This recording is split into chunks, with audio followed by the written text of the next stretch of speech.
Olá pessoal, vamos começar a falar então do capítulo 3, linguagens regulares. Existe uma hierarquia de linguagens de acordo com que tipo de problemas elas podem resolver, e as linguagens regulares são as linguagens no nível mais baixo dessa hierarquia. Significa que elas são as mais simples, digamos assim, em termos de quais problemas elas podem resolver. No capítulo 3, que fala sobre linguagens regulares, nós vamos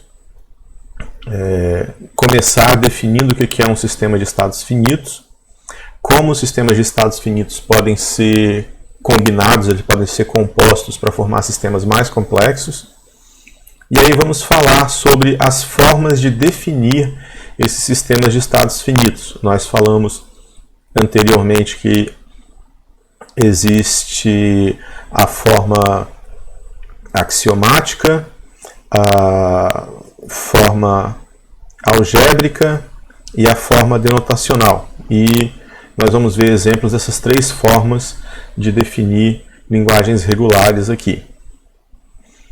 Então,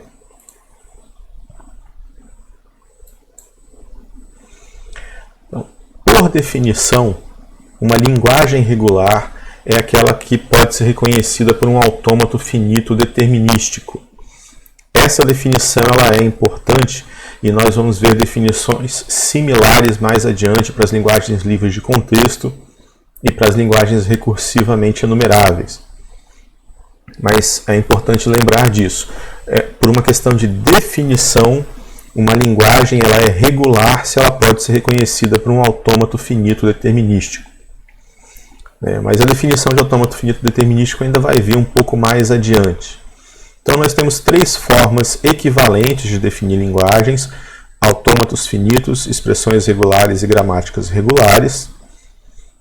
O autômato finito é o formalismo operacional, a expressão regular é o formalismo denotacional e as gramáticas regulares é o formalismo axiomático.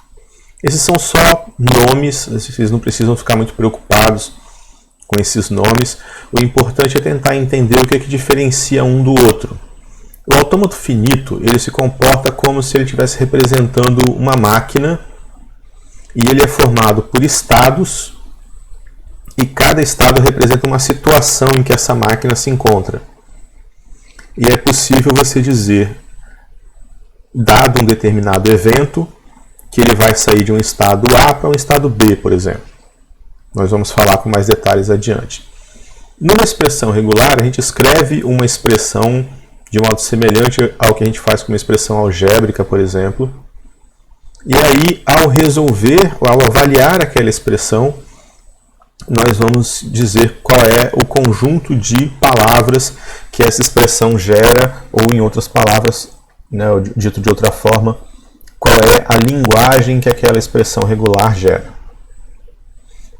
As gramáticas regulares, a gente falou de gramáticas no capítulo anterior, dissemos o que é uma gramática e como é que ela é definida, e aqui nós vamos impor um tipo de restrição nas gramáticas, porque nós vimos gramáticas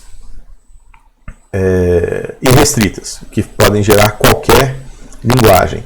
Aqui nós queremos uma gramática que gere especificamente linguagens regulares. Então, para que a gente possa afirmar que uma determinada gramática gera apenas uma linguagem regular, a gente precisa restringir ela um pouco. A gente vai falar dessas restrições mais adiante, mas isso vai ser em outros vídeos, Hoje a gente vai ficar na parte mais básica. Como eu falei, existe uma hierarquia de linguagens. Essa hierarquia é chamada de hierarquia de Chomsky, que foi a pessoa que definiu essa hierarquia, definiu as propriedades, que fez o estudo mais formal, digamos assim, de linguagens. Então, nessa hierarquia, as linguagens regulares são as mais simples elas são linguagens de pouca complexidade, nós temos algoritmos de grande eficiência, ou seja, muito rápidos para processar essas linguagens, e eles são também fáceis de implementar. Entretanto, ela tem limitações. Né? Se ela pudesse resolver tudo, a gente não precisava nem estudar as outras, né? A gente ficava só com ela. Então, um exemplo que ele dá aqui, e que é o exemplo clássico do que uma linguagem regular não consegue fazer, é a questão do balanceamento, ou seja, garantir que se eu tenho, sei lá, 10 parênteses abrindo, eu vou ter os mesmos 10 parênteses fechando. Ou se eu tenho, por exemplo, 3 ifs, eu tenho que ter 3 end ifs ou alguma coisa parecida. A gente chama esse problema, né, de identificar pares de elementos de problema de balanceamento. Então, linguagens regulares não conseguem resolver esse problema de balanceamento. A gente precisa de linguagens mais poderosas para isso. Para processar os algoritmos, a gente não tem muita complexidade, eles são algoritmos eficientes, eles crescem de modo bastante bem comportado no tempo, em função do tamanho da linguagem, e também de modo bem comportado no espaço, na quantidade de memória que eles consomem. Então, se for possível resolver o seu problema com uma linguagem regular, essa é a melhor opção, porque elas são as de implementação mais eficiente e mais simples. Se não for possível, aí você vai tentando os próximos níveis, ver se dá para resolver com uma linguagem livre de contexto ou com uma linguagem sensível a contexto, e aí se não der para resolver com uma linguagem sensível a contexto, aí você tenta resolver com um programa de propósito mais geral que implementa as linguagens recursivas e recursivamente enumeráveis. Qualquer autômato que resolve uma determinada linguagem, eu posso ter vários autômatos diferentes que reconhecem uma mesma linguagem. Todos eles vão gastar o mesmo tempo para determinar se uma certa cadeia de entrada pertence ou não pertence àquela linguagem. Eles podem gastar um pouco mais de memória para representar o autômato, mas o tempo de execução vai ser o mesmo. É por isso que no slide ele diz que qualquer solução é ótima. É ótima do ponto de vista de tempo de execução. Pode ser que o seu autômato tenha muito mais estados do que o necessário. Então é possível a gente diminuir a quantidade de estados de um autômato. Toda linguagem ela possui um autômato mínimo que reconhece aquela linguagem, e existe um algoritmo para encontrar esse autômato mínimo. Mas esse autômato mínimo ele não tem influência no tempo de execução. Ele afeta apenas o espaço necessário para armazenar o autômato.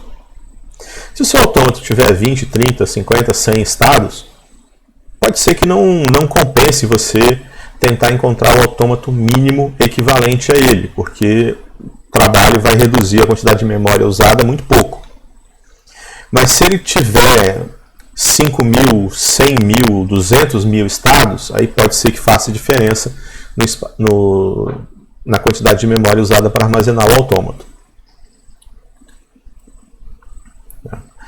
Então, na hora de construir linguagens regulares, se você já tiver linguagens que resolvem parte do problema, é possível você fazer composição dessas linguagens. E essa composição ela é relativamente simples de ser feita. Nós vamos falar sobre essas questões mais adiante também.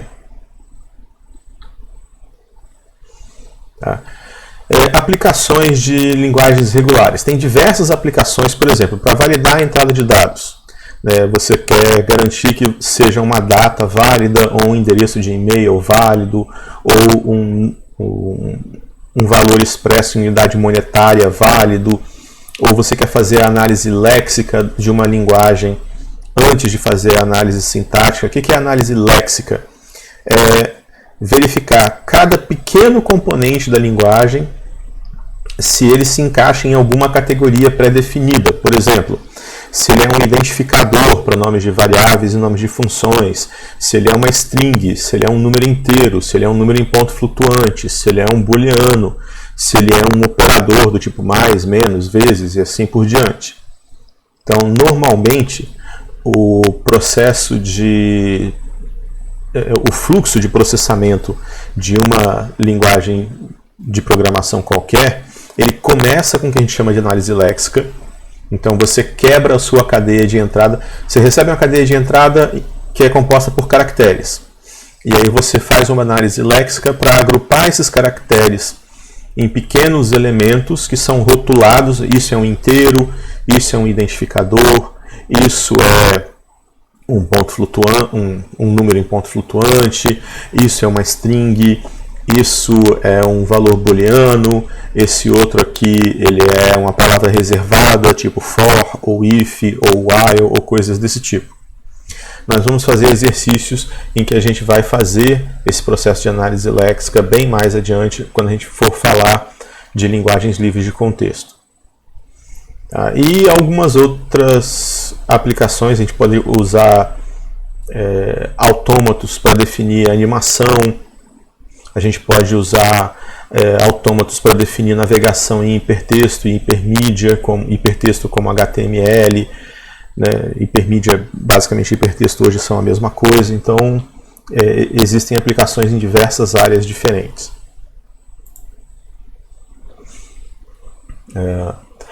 Então, em capítulos posteriores, nós vamos falar de propriedades das linguagens regulares e vamos falar de minimização de autômatos finitos.